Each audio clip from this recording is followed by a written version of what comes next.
তুমি আল্লাহও চিনো না, আখেরাতও চিনো না, নামাজও পড়ো না, নিজের মৃত্যু পরবর্তী কিছু নিয়ে ভাবো না। তো এমনি বলে তুমি ফরতে আসো, তো ফইরা তুমি যিনি ভাত তরকারি খাইবা সেটি তো মূর্খ মানুষে তোমার আগে খাইয়া সমান করে লাইছে। কিও তো এতে হুদাই মেন্নটা কিত্ত করে লাই, এ বাতে না খাইব বইয়া বইয়া বলে। পড়ালেখার একটা উদ্দেশ্য তো আছে না, উদ্দেশ্যটা মানুষের মতো মানুষ হওয়া।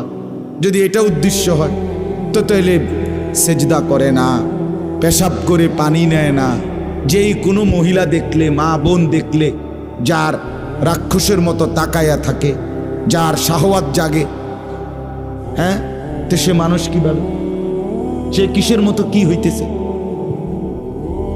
বলে। সারা দিন সারা রাত যে মোবাইলের ছবি দেখে, ঘুরে ফিরে, এ মনে করেন বুট খাইতে খাইতে 3 ঘন্টা শেষ। 10 টাকার বাদাম খাইছে বন্ধু বান্ধব মিল্লা, এই আড্ডা দিতে 3টা ঘন্টা শেষ। এর জন্য ভাবা দরকার। প্রিয় ভাইয়া, বাপ, আপনি আপনার জন্য ভাবেন, আমার লেগে ভাববেন। আপনার মতো বেরোইতে আমার লেগে না ভাবলেও সেন।